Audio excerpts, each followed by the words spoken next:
Hello friends, ਕੀ ਹਾਲ ਚਾਲ ਹੈ। ਉਮੀਦ ਹੈ ਤੁਸੀਂ ਸਾਰੇ ਠੀਕ ਹੋਵੋਗੇ। ਅੱਜ ਆਪਾਂ ਤੁਹਾਡੇ ਲਈ ਲੈ ਕੇ ਆਏ ਹਾਂ important GK for ward attendant and bank exams. ਜਿਵੇਂ ਤੁਹਾਨੂੰ ਪਤਾ ਕਿ ਵਾਰਡ ਅਟੈਂਡੈਂਟ ਦਾ ਐਗਜ਼ਾਮ ਬੜੀ ਜਲਦੀ ਹੋਣ ਦੀ ਉਮੀਦ ਹੈ ਔਰ IBPS ਨੇ ਵੀ ਆਪਣੇ ਕਲਰਕ ਦੀਆਂ ਜੋ ਵੈਕੈਂਸੀਜ਼ ਨੇ ਆਊਟ ਕਰ ਦਿੱਤੀਆਂ ਨੇ। ਤਾਂ ਉਹਦੇ ਲਈ ਜਿੰਨੇ ਵੀ ਇੰਪੋਰਟੈਂਟ ਜੀਕੇ ਹੈ ਉਹ ਤੁਹਾਡੇ ਲਈ ਡੇਲੀ ਮੈਂ ਇੱਕ ਲੈਕਚਰ ਦੇ ਵਿੱਚ ਲੈ ਕੇ ਆਇਆ ਕਰਾਂਗੇ। ਇਹ ਸਾਰੇ ਪਾਰਟਸ ਨੇ ਜੋ ਬੜੇ ਇੰਪੋਰਟੈਂਟ ਨੇ। ਜੀਕੇ ਦਾ ਪਾਰਟ ਬੜਾ ਇੰਪੋਰਟੈਂਟ ਹੈ। तो आओ शुरू करते हैं। शुरू करने तो पहला प्लीज़ तुसी मेरे चैनल ਨੂੰ ਲਾਈਕ ਤੇ ਸਬਸਕ੍ਰਾਈਬ ਕਰਨਾ ਨਾ ਭੁੱਲੋ। Thank you so much. ਹਾਂਜੀ ਦੋਸਤੋ, ਜੋ ਅੱਜ ਦਾ ਆਪਣਾ ਪਹਿਲਾ ਟੌਪਿਕ ਹੈ ਉਹ ਹੈਗਾ world bank to pause publication of doing business report. World bank ਇੱਕ ਪਬਲਿਕੇਸ਼ਨ ਕਰਦੀ ਹੈ on the name of doing business report. What is the meaning of doing business report? Doing business report ਦਾ meaning ਇਹ ਹੈਗਾ ਕਿ ਕਿਹੜੀ country ਦੇ ਵਿੱਚ ਬਿਜ਼ਨਸ ਕਰਨਾ ਕਿੰਨਾ ਕੁ ਆਸਾਨ ਹੈ ਜਾਂ ਕਿੰਨਾ ਡਿਫਿਕਲਟ ਹੈ। ਮਤਲਬ ਜਿਹੜੀਆਂ ਉੱਥੋਂ ਦੀ ਗਵਰਨਮੈਂਟ ਪੋਲਿਸੀਜ਼ ਨੇ ਉਹ ਡਿਫਿਕਲਟ ਨੇ, ਆਸਾਨ ਨੇ, ਉਹਦੇ ਬਿਹਾਫ ਉੱਪਰ ਇੱਕ ਡੂਇੰਗ ਬਿਜ਼ਨਸ ਰਿਪੋਰਟ ਹੈ ਜਿਹੜੀ ਹਰ ਸਾਲ ਵਰਲਡ ਬੈਂਕ ਪਬਲਿਸ਼ ਕਰਦੀ ਹੈ। ਲੇਕਿਨ for time being world bank ਨੇ ਉਹਨੂੰ ਬੰਦ ਕਰ ਦਿੱਤਾ ਹੈ। ਤੁਹਾਨੂੰ ਪਤਾ ਹੈ ਕਿ 2014 ਦੇ ਵਿੱਚ ਪ੍ਰਧਾਨ ਮੰਤਰੀ ਨਰਿੰਦਰ ਮੋਦੀ ਸ਼ੁਰੂ ਤੋਂ ਹੀ ਗਵਰਨਮੈਂਟ ਵਰਲਡ ਬੈਂਕ ਉੱਪਰ ਪ੍ਰੈਸ਼ਰ ਕਰ ਰਹੇ ਨੇ ਕਿ ਡੂਇੰਗ ਬਿਜ਼ਨਸ ਰਿਪੋਰਟ ਹੈਗੀ ਜਿਹੜੀ ਪਬਲਿਕੇਸ਼ਨ ਹੋਣੀ ਚਾਹੀਦੀ ਹੈ। ਔਰ ਇੰਡੀਆ ਦਾ ਜਿਹੜਾ ਰੈਂਕ ਹੈ ਉਹਦੇ ਵਿੱਚ ਲਗਾਤਾਰ ਸੁਧਰ ਰਿਹਾ ਸੀਗਾ। ਠੀਕ ਹੈ, ਇੰਡੀਆ ਦਾ ਜਿਹੜਾ 2014 ਦੇ ਵਿੱਚ ਰੈਂਕ ਸੀਗਾ 142 ਸੀਗਾ, ਲੇਕਿਨ 2019 ਦੇ ਵਿੱਚ ਉਹ ਰੈਂਕ ਹੈ ਜਿਹੜਾ ਉਹ ਵੱਧ ਕੇ 63 ਹੋ ਗਿਆ। ਮਤਲਬ ਇੰਡੀਆ ਦੇ ਵਿੱਚ ਬਿਜ਼ਨਸ ਕਰਨਾ ਥੋੜਾ ਜਿਹਾ ਆਸਾਨ ਹੋ ਗਿਆ ਪਹਿਲਾਂ ਨਾਲੋਂ ਡਿਊ ਟੂ ਗਵਰਨਮੈਂਟ ਪੋਲਿਸੀਜ਼। ਠੀਕ ਹੈ ਬੇਟਾ। ਵਰਲਡ ਬੈਂਕ ਦਾ ਜਿਹੜਾ ਹੈੱਡਕੁਆਟਰ ਹੈ ਉਹ ਹੈਗਾ ਵਾਸ਼ਿੰਗਟਨ DC ਦੇ ਵਿੱਚ, ਯੂਨਾਈਟਿਡ ਸਟੇਟਸ ਦੇ ਵਿੱਚ ਹੈ। ਜਿਹੜੀ ਇਹਦੀ ਮੇਨ ਆਰਗੇਨਾਈਜੇਸ਼ਨ ਹੈ, ਪੈਰੈਂਟ ਆਰਗੇਨਾਈਜੇਸ਼ਨ ਹੈ, ਦੈਟ ਇਜ਼ ਵਰਲਡ ਬੈਂਕ। ਠੀਕ ਹੈ, ਇਹਦੀ ਸਥਾਪਨਾ ਹੋਈ ਸੀਗੀ ਜੁਲਾਈ 1944 ਦੇ ਵਿੱਚ। ਐਟ ਪ੍ਰੈਜ਼ੈਂਟ ਜਿਹੜੇ ਦੇ ਪ੍ਰੈਜ਼ੀਡੈਂਟ ਨੇ ਉਹ ਹੈਗੇ ਨੇ David Malpass and MD and CFO ਹੈਗੇ ਨੇ ਅੰਸ਼ੁਲਾ ਕਾਂਤ। ਇਹ ਜਿਹੜੇ ਨੀਚੇ ਫੁੱਟ ਨੋਟਸ ਨੇ these are very much important. ਇਹ ਬੜੇ ਇੰਪੋਰਟੈਂਟ ਨੇ ਕਿਉਂਕਿ ਇਹਨਾਂ ਦੇ ਵਿੱਚੋਂ ਹਮੇਸ਼ਾ ਇੱਕ ਅੱਧਾ ਕੁਐਸਚਨ ਆ ਜਾਂਦਾ ਹੈ ਕਿ ਵਰਲਡ ਬੈਂਕ ਦੀ ਪੈਰੈਂਟ ਆਰਗੇਨਾਈਜੇਸ਼ਨ ਕਿਹੜੀ ਹੈ? That is World Bank group ਹੈ। ਵਰਲਡ ਬੈਂਕ ਦੀ ਸਥਾਪਨਾ ਕਦੋਂ ਹੋਈ ਸੀਗੀ? ਜੁਲਾਈ 1944 ਦੇ ਵਿੱਚ ਹੋਈ ਸੀ। ਐਟ ਪ੍ਰੈਜ਼ੈਂਟ ਇਹਦੇ ਪ੍ਰੈਜ਼ੈਂਟ ਕੌਣ ਹੈ? That is David Malpass. MD and CFO ਕੌਣ ਨੇ? ਅੰਸ਼ੁਲਾ ਕਾਂਤ। ਠੀਕ ਹੈ ਜੀ, ਅੱਗੇ ਚੱਲਦੇ हैं। दूसरा बड़ा इंपॉर्टेंट है कि Rajiv Kumar takes over as election commissioner. Election commissioner अपने नवे कौन बने ने? राजीव कुमार नवे इलेक्शन कमिश्नर बने ने। कदों तो बने ने जी? सितंबर 1 2020 तो 1 सितंबर 2020 तो इंडिया के नवे इलेक्शन कमिश्नर कौन ने? राजीव कुमार। बड़ा इंपॉर्टेंट क्वेश्चन है। ठीक है, फिर एक बार क्वेश्चन आ जाता होंगे कई बारी कि ਜਿਹੜਾ ਇਲੈਕਸ਼ਨ ਕਮਿਸ਼ਨਰ ਹੈ ਉਹਦੀ ਅਪੁਆਇੰਟਮੈਂਟ ਕੌਣ ਕਰਦਾ ਹੈ? Who appoint election commissioner of India. ਤਾਂ ਜਦੋਂ ਵੀ ਇਲੈਕਸ਼ਨ ਕਮਿਸ਼ਨਰ ਨੂੰ ਅਪੁਆਇੰਟ ਕਰਨ ਦੀ ਗੱਲ ਆਉਂਦੀ ਹੈ ਤਾਂ ਉਹਦੀ ਅਪੁਆਇੰਟਮੈਂਟ ਹਮੇਸ਼ਾ ਕਰਦੇ ਹੈ ਪ੍ਰੈਜ਼ੀਡੈਂਟ। ਠੀਕ ਹੈ, ਤਾਂ ਐਟ ਟਾਈਮ ਆਪਣੇ ਪ੍ਰੈਜ਼ੀਡੈਂਟ ਕੌਣ ਨੇ ਜੀ? ਸ਼੍ਰੀ ਰਾਮਨਾਥ ਕੋਵਿੰਦ ਨੇ। ਐਟ ਪ੍ਰੈਜ਼ੈਂਟ ਆਪਣੇ ਇਲੈਕਸ਼ਨ ਕਮਿਸ਼ਨਰ ਕੌਣ ਨੇ? ਰਾਮਨਾਥ ਕੋਵਿੰਦ। ਠੀਕ ਹੈ ਜੀ, ਓਕੇ।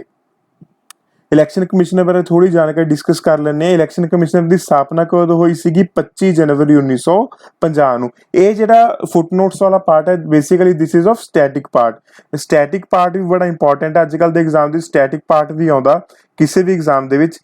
ਕਰੰਟ ਦੇ ਨਾਲ ਸੰਬੰਧਿਤ ਹੋ ਕੇ ਉਹ ਸਟੈਟਿਕ ਪਾਰਟ ਦੇ ਇੱਕ ਦੋ ਕੁਐਸਚਨ ਹੈ ਜਿਹੜੇ ਉਹ ਤੁਹਾਨੂੰ ਪੇਪਰ ਦੇ ਵਿੱਚ ਅਪਲੋਡ ਕਰਦੇ ਨੇ। ਠੀਕ ਹੈ, ਤਾਂ ਇਲੈਕਸ਼ਨ ਕਮਿਸ਼ਨ ਆਫ ਇੰਡੀਆ ਦੀ ਸਥਾਪਨਾ ਕਦੋਂ ਹੋਈ ਸੀ? 25 ਜਨਵਰੀ 1950 ਨੂੰ। ਇਲੈਕਸ਼ਨ ਕਮਿਸ਼ਨ ਦਾ ਹੈੱਡਕੁਆਟਰ ਕਿੱਥੇ ਹੈ? ਨਿਊ ਦਿੱਲੀ ਦੇ ਵਿੱਚ ਹੈ। ਇਹਦੇ ਪਹਿਲੇ ਐਗਜ਼ੀਕਿਊਟਿਵ ਕੌਣ ਸੀਗੇ?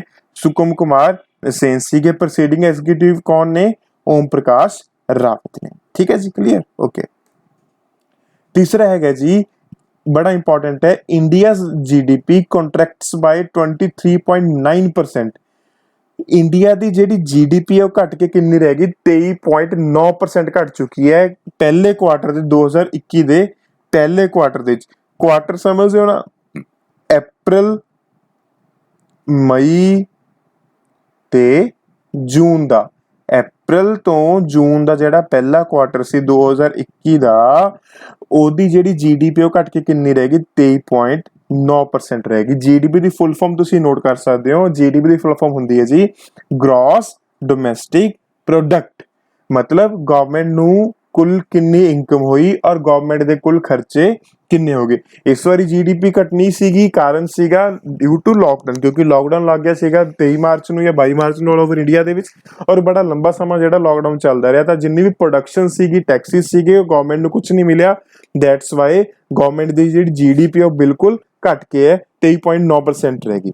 ठीक है जी, ओके आगे चलते हैं। Hyderabad international airport wins CIIGBC national energy leader award. Hyderabad international airport ਨੂੰ ਇੱਕ ਅਵਾਰਡ ਮਿਲਿਆ ਹੈ। ਕਿਹੜਾ ਅਵਾਰਡ ਮਿਲਿਆ ਜੀ? ਨੈਸ਼ਨਲ एनर्जी लीडर ਦਾ ਅਵਾਰਡ ਮਿਲਿਆ ਹੈ। ਕਾਰਨ ਕੀ ਹੈਗਾ ਕਿ ਉਹਨਾਂ ਨੇ એનર્ਜੀ ਐਫੀਸ਼ੀਐਂਸੀ ਨੂੰ ਕਿਵੇਂ ਇਨਕਰੀਜ਼ ਕੀਤਾ, ਮਤਲਬ ਉਹਨਾਂ ਨੇ ਆਪਣੀਆਂ ਜਿੰਨੀਆਂ ਵੀ ਵਾਲਸ ਸੀਗੀਆਂ ਜਾਂ ਜਿੰਨੀ ਵੀ ਰੂਫਟੌਪ ਸੀਗੇ, ਉਹਨਾਂ ਸਾਰਿਆਂ ਉੱਪਰ ਕੀ ਕੀਤਾ ਹੈ? ਸੋਲਰ ਪਾਵਰ ਪਲਾਂਟਸ ਨੇ ਜਿਹੜੇ ਉਹ ਪਲੇਸ ਕਰਤੇ, ਤਾਂ ਕਿ ਜਿੰਨੀ ਵੀ એનર્ਜੀ ਕੰਜ਼ੰਪਸ਼ਨ ਹੁੰਦੀ ਹੈ ਉਨੀ ਕੋ એનર્ਜੀ ਖੁਦ ਹੀ ਪ੍ਰੋਡਿਊਸ ਕਰ ਲੈਂਦੇ ਹੈ। ਦੈਟਸ ਵਾਈ ਉਹਨਾਂ ਨੂੰ ਇੱਕ ਪ੍ਰਾਈਜ਼ ਮਿਲਿਆ ਹੈ। ਕਿਹਦੇ ਵੱਲੋਂ ਮਿਲਿਆ ਹੈ? CII ਵੱਲੋਂ ਮਿਲਿਆ ਹੈ। ਕਿਹੜਾ ਅਵਾਰਡ ਮਿਲਿਆ ਜੀ? National energy leader award. ਬੜਾ ਇੰਪੋਰਟੈਂਟ ਕੁਐਸਚਨ ਹੈ, ਪੇਪਰ ਦੇ ਵਿੱਚ ਪੁੱਛ ਸਕਦੇ ਆ ਕਿ ਇਸ ਵਾਰੀ CIIGBC ਨੈਸ਼ਨਲ એનર્ਜੀ ਲੀਡਰ ਦਾ ਅਵਾਰਡ ਕਿਹੜੇ 에ਅਰਪੋਰਟ ਨੂੰ ਮਿਲਿਆ। ਜਿਵੇਂ ਆਪਸ਼ਨ ਚ ਆ ਜਾਊਗਾ ਤੁਹਾਨੂੰ Hyderabad airport, Kolkata airport, Delhi airport ਜਾਂ ਚੰਡੀਗੜ੍ਹ 에ਅਰਪੋਰਟ। ਤੁਸੀਂ ਆਪਸ਼ਨ ਟਿਕ ਕਰਨੀ ਹੈ ਜੀ ਉੱਥੇ हैदराबाद ਇੰਟਰਨੈਸ਼ਨਲ 에ਅਰਪੋਰਟ। ਕਿਹੜਾ ਅਵਾਰਡ ਮਿਲਿਆ ਇਹਨਾਂ ਨੂੰ? National energy leader award. ठीक है जी। CII ਦੀ ਫੁੱਲ ਫਾਰਮ ਪਤਾ ਤੁਹਾਨੂੰ? CII ਦੀ ਫੁੱਲ ਫਾਰਮ ਹੈਗੀ ਹੈ ਜੀ confederation of Indian industry, confederation of Indian industry. And ਇੱਥੇ ਆਪਾਂ ਲਿਖਿਆ ਸੀਗਾ GBC ਹੈਗਾ ਗੋਦਰੇਜ ਗ੍ਰੀਨ ਬਿਜ਼ਨਸ ਸੈਂਟਰ। ਇਹ ਫੁੱਲ ਫਾਰਮਸ ਵੀ ਬੜੀਆਂ ਇੰਪੋਰਟੈਂਟ ਹੁੰਦੀਆਂ ਨੇ, ਕੇਅਰ ਪੇਪਰ ਦੇ ਵਿੱਚ ਤੁਹਾਨੂੰ ਪੁੱਛ ਲੈਂਦੇ। CII ਦੀ ਫੁੱਲ ਫਾਰਮ ਬਹੁਤ ਵਾਰੀ ਐਗਜ਼ਾਮਸ ਦੇ ਵਿੱਚ ਆਈ ਹੈ।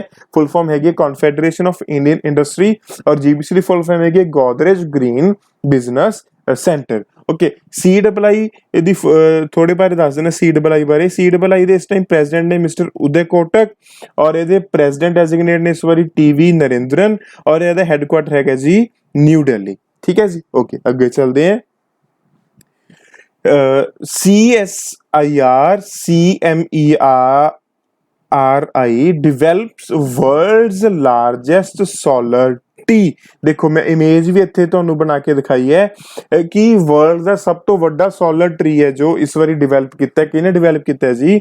CSIR-CMERI ਨੇ। ਸੋਲਰ ਟਰੀ ਸਮਝਦੇ ਕਿ ਸੋਲਰ ਟਰੀ ਬੇਸਿਕਲੀ ਜਿਵੇਂ ਆਪਾਂ ਅੱਜ ਕੱਲ੍ਹ ਦੇਖ ਰਹੇ ਹਾਂ ਟ੍ਰੈਂਡ ਚੱਲ ਰਿਹਾ ਕਿ ਰੂਫਟੌਪ ਸੋਲਰ ਪਾਵਰ ਪਲਾਂਟਸ ਲੱਗ ਰਹੇ ਨੇ, ਕਿ ਤੁਹਾਡੀ ਛੱਤ ਉੱਪਰ ਸੋਲਰ ਪਾਵਰ ਪਲਾਂਟ ਹੈ ਜਿਹੜਾ ਉਹ ਪਲੇਸ ਕਰ ਦਿੱਤਾ ਜਾਂਦਾ, ਤੁਸੀਂ ਖੁਦ ਆਪਣੀ એનર્ਜੀ ਜਿਹੜੀ ਪ੍ਰੋਡਿਊਸ ਕਰਦੇ ਹੋ। ਬਟ ਅਗਰ ਤੁਹਾਡੀ ਛੱਤ ਦੇ ਉੱਪਰ ਜਗ੍ਹਾ ਨਹੀਂ ਹੈਗੀ ਬਟ ਤੁਸੀਂ ਸੋਲਰ ਪਾਵਰ ਪਲਾਂਟ ਲਗਾਉਣਾ ਚਾਹੁੰਦੇ ਹੋ, ਤਾਂ ਇੱਕ ਨਵਾਂ ਪ੍ਰੋਜੈਕਟ ਆਇਆ ਇਸ ਤਰੀਕੇ ਦਾ। ਉਹ ਟਰੀ ਬਣ ਜਾਂਦਾ ਹੈ ਬਹੁਤ ਛੋਟੀ ਸਪੇਸ ਦੇ ਵਿੱਚ, ਉਹਦੇ ਉੱਪਰ ਜਿਹੜੇ ਜਿਹਨੂੰ ਆਪਾਂ ਲੀਵਸ ਕਹਿੰਦੇ ਨੇ, ਪੱਤੇ ਕਹਿ ਦਿੰਦੇ ਆ, ਉਹ ਕੀ ਲੱਗ ਜਾਂਦੇ ਨੇ? ਸੋਲਰ ਪਲੇਟਸ ਲੱਗ ਜਾਂਦੀਆਂ ਨੇ, ਤਾਂ ਕਿ ਤੁਸੀਂ ਬਹੁਤ ਛੋਟੀ ਪਲੇਸ ਵੀ ਓਨੀ એનર્ਜੀ ਪ੍ਰੋਡਿਊਸ ਕਰ ਸਕਦੇ ਹੋ ਜਿੰਨੀ ਤੁਸੀਂ ਜ਼ਿਆਦਾ ਪਲੇਸ ਦੇ ਵਿੱਚ ਪ੍ਰੋਡਿਊਸ ਕਰਨੀ ਹੈ। ਠੀਕ ਹੈ ਜੀ। क्वेश्चन ਸੀਗਾ ਆਪਣਾ CSIR ਸਮੇਰੀ has developed the world's largest solar tree. ਇਹਨਾਂ ਨੇ ਪਲੇਸ ਕੀਤਾ ਹੈ, ਕਿੱਥੇ ਪਲੇਸ ਕੀਤਾ ਹੈ ਜੀ? ਦੁਰਗਾਪੁਰ ਦੇ ਵਿੱਚ ਪਲੇਸ ਕੀਤਾ ਹੈ। ਠੀਕ ਹੈ, ਔਰ ਇਹਦੀ ਕਪੈਸਿਟੀ ਕਿੰਨੀ ਹੈਗੀ? 11.5 ਕਿਲੋ, 11.5 ਕਿਲੋਵਾਟ। ਠੀਕ ਹੈ, ਔਰ 12,000 ਤੋਂ 14,000 ਯੂਨਿਟ ਜਿਹੜੀ ਕਲੀਨ એનર્ਜੀ ਹੈ ਇਹ ਪ੍ਰੋਡਿਊਸ ਕਰੇਗਾ। ਠੀਕ ਹੈ, CSIR ਬਾਰੇ ਮੈਂ ਤੁਹਾਨੂੰ ਦੱਸ ਦੇਣਾ ਥੋੜਾ ਜਿਹਾ। CSIR ਦੇ ਜਿਹੜੇ ਹੈਡ ਨੇ ਇਸ ਟਾਈਮ ਉਹ ਹੈਗੇ ਨੇ ਸ਼ੇਖਰ C ਮਾਂਡੇ। CSIR ਦੀ ਫੁੱਲ ਫਾਰਮ ਬੜੀ ਇੰਪੋਰਟੈਂਟ ਹੈ, council of scientific and industrial research. CSIR the full form ਕੀ ਹੈਗੀ ਹੈ? Council of scientific and industrial research. ਇਹਦੇ ਹੈਡ ਕੌਣ ਨੇ ਇਸ ਟਾਈਮ? ਸ਼ੇਖਰ C ਮਾਂਡੇ। ਠੀਕ ਹੈ ਜੀ। CSIR ਦੀ ਸਥਾਪਨਾ ਕਦੋਂ ਹੋਈ ਸੀਗੀ? 26 ਸਤੰਬਰ 1942 ਨੂੰ। ਇਹਦਾ ਹੈੱਡਕੁਆਟਰ ਹੈਗਾ ਜੀ ਨਿਊ ਦਿੱਲੀ। ਕਲੀਅਰ। ਉਸ ਤੋਂ ਉੱਪਰ ਆਪਾਂ ਦੇਖਿਆ ਸੀਗਾ ਇੱਕ ਵਰਡ ਸੀਗਾ CSIR ਦੇ ਨਾਲ CMERI। ਠੀਕ ਹੈ, ਸੁਮੇਰੀ ਜਿਹਨੂੰ ਮੈਂ ਪ੍ਰੋਨਾਊਂਸ ਕਰ ਰਿਹਾ ਬੇਸਿਕਲੀ। ਸੁਮੇਰੀ ਦੀ ਫੁੱਲ ਫਾਰਮ ਹੈਗੀ ਹੈ the Central Mechanical Engineering Research Institute. The Central Mechanical Engineering Research Institute. ਇਹ ਕਿੱਥੇ ਹੈਗਾ ਜੀ? ਦੁਰਗਾਪੁਰ। ਦੁਰਗਾਪੁਰ ਬੇਸਿਕਲੀ ਹੈਗਾ ਵੈਸਟ ਬੰਗਾਲ ਦੇ ਵਿੱਚ। ਇੱਥੇ ਇਹਨਾਂ ਨੇ ਵਰਲਡ ਦਾ ਸਭ ਤੋਂ ਵੱਡਾ ਸੋਲਰ ਟਰੀ ਹੈ ਜਿਹੜਾ ਉਹ ਪਲੇਸ ਕੀਤਾ ਹੈ। ਕਲੀਅਰ, ਯਾਦ ਰੱਖਿਓ ਪਲੀਜ਼। ਅੱਗੇ ਚੱਲਦੇ ਹਾਂ ਜੀ, बड़ा इंपॉर्टेंट है। Tamil Nadu appoints India's first ever women ambulance driver under new initiative by CM Palaniswami स्वामी। तमिलनाडु ਦੇ ਵਿੱਚ ਪਹਿਲੀ ਵਾਰੀ ਕਿਸੇ ਵੂਮਨ ਨੂੰ ਐਂਬੂਲੈਂਸ ਦਾ ਡਰਾਈਵਰ ਬਣਾਇਆ ਗਿਆ ਹੈ। ਕਿਹਦੇ ਦੁਆਰਾ? ਸੀਐਮ ਪਲਨ ਸਵਾਮੀ ਦੁਆਰਾ। ਠੀਕ ਹੈ ਜੀ। ਤਾਮਿਲਨਾਡੂ ਪਹਿਲੀ ਇਹ ਜਿਹੀ ਗਵਰਨਮੈਂਟ ਬਣ ਗਈ ਜਿਹਨੇ ਪਹਿਲੀ ਵਾਰੀ ਕਿਸੇ ਐਂਬੂਲੈਂਸ ਦੇ ਉੱਪਰ ਕਿਸੇ ਫੀਮੇਲ ਡਰਾਈਵਰ ਨੂੰ, ਕਿਸੇ ਵੀਮਨ ਡਰਾਈਵਰ ਨੂੰ ਅਪਾਇੰਟ ਕੀਤਾ ਹੈ। ਰਾਈਟ। ਤਾਮਿਲਨਾਡੂ ਦੀ ਕੈਪੀਟਲ ਪਤਾ ਤੁਹਾਨੂੰ, that is Chennai. Tamil Nadu chief minister ਕੌਣ ਨੇ? ਕੇ ਪਲਾਨੀ ਸਵਾਮੀ ਨੇ। ਔਰ ਤਾਮਿਲਨਾਡੂ ਦੇ ਗਵਰਨਰ ਕੌਣ ਨੇ? ਬਨਵਾਰੀ ਲਾਲ ਪੁਰੋਹਿਤ। ਇਹ ਛੋਟੀ ਛੋਟੀ ਚੀਜ਼ਾਂ ਨੇ ਜਿਹੜੀਆਂ ਪੇਪਰ ਦੇ ਵਿੱਚ ਕਈ ਵਾਰੀ ਪੁੱਛ ਲੈਂਦੇ ਆ, ਪਲੀਜ਼ ਯਾਦ ਰੱਖਣ ਦੀ ਕੋਸ਼ਿਸ਼ ਕਰਿਓ। ਨੈਕਸਟ ਚੱਲਦੇ ਹਾਂ ਜੀ। ਇਹ ਵੀ ਇੰਪੋਰਟੈਂਟ ਹੈ, women IPS officer Charu Sinha. ਇਹ ਨਾਮ ਬੜਾ ਇੰਪੋਰਟੈਂਟ ਹੈ, women IPS officer Charu Sinha to head Srinagar sector for CRPF in a first time. ਠੀਕ ਹੈ, ਪਹਿਲੀ ਵਾਰੀ ਸ਼੍ਰੀਨਗਰ, ਕਿਉਂਕਿ ਸ਼੍ਰੀਨਗਰ ਦੇ ਵਿੱਚ ਟੈਰਰਿਜ਼ਮ ਬਹੁਤ ਹੈ, ਤਾਂ ਪਹਿਲੀ ਵਾਰੀ ਸੀਆਰਪੀਐਫ ਦੀ ਹੈਡ ਹੈ ਜਿਹੜੀ ਇੱਕ ਲੇਡੀ ਬਣੀ ਹੈ, ਦੈਟ ਇਜ਼ ਚਾਰੂ ਸਿਨਹਾ। ਮੈਂ ਇੱਥੋਂ ਪੜ੍ਹ ਕੇ ਦੱਸ ਦਿੰਦਾ। ਚਾਰੂ Sinha has become the first female IPS officer to get appointed as the Inspector General of the CRPF in terrorist hit Srinagar sector। ਪਹਿਲੀ ਵਾਰੀ CRPF ਦੇ ਵਿੱਚ ਇੰਸਪੈਕਟਰ ਜਨਰਲ ਕੋਈ ਲੇਡੀ ਬਣੀ ਹੈ, that is Charu Sinha. Charu Sinha basically 1996 batch IPS officer ਨੇ Telangana cadre ਦੇ। ਇਹ ਬੜੀਆਂ ਇੰਪੋਰਟੈਂਟ ਚੀਜ਼ਾਂ ਹੁੰਦੀਆਂ ਨੇ, ਕਈ ਵਾਰੀ ਤੁਹਾਨੂੰ ਸਿੰਪਲ ਕੁਐਸਚਨ ਨਹੀਂ ਪੁੱਛਦੇ, ਥੋੜਾ ਜਿਹਾ ਘੁਮਾ ਕੇ ਪੁੱਛ ਲੈਂਦੇ ਆ ਕਿ ਜਿਹੜੇ ਚਾਰੂ ਸਿਨਹਾ ਵੀਮਨ ਆਈਪੀਐਸ ਆਫਿਸਰ ਨੇ ਉਹ ਕਿਹੜੇ ਕੈਡਰ ਦੇ ਨੇ, ਦੈਟ ਇਜ਼ ਆਫ 1996 ਕੈਡਰ ਦੇ ਨੇ। ਕਿੱਥੋਂ ਦੇ ਨੇ? ਤੇਲੰਗਾਨਾ ਕੇਡਰ ਦੇ ਨੇ। ਰਾਈਟ। ਸੀਆਰਪੀਐਫ ਦੀ ਫੁੱਲ ਫਾਰਮ ਪਤਾ ਤੁਹਾਨੂੰ? ਸੀਆਰਪੀਐਫ ਦੀ ਫੁੱਲ ਫਾਰਮ ਹੈਗੀ ਹੈ ਜੀ ਸੈਂਟਰਲ ਰਿਜ਼ਰਵ ਪੁਲਿਸ ਫੋਰਸ। ਇਹਦਾ ਹੈਡਕੁਆਟਰ ਹੈਗਾ ਨਿਊ ਦਿੱਲੀ। ਜਿਹੜੀ ਮਿਨਿਸਟਰੀ ਇਹਦੇ ਲਈ ਰਿਸਪੌਂਸਿਬਲ ਹੈ, ਦੈਟ ਇਜ਼ ਅਮਿਤ ਸ਼ਾਹ।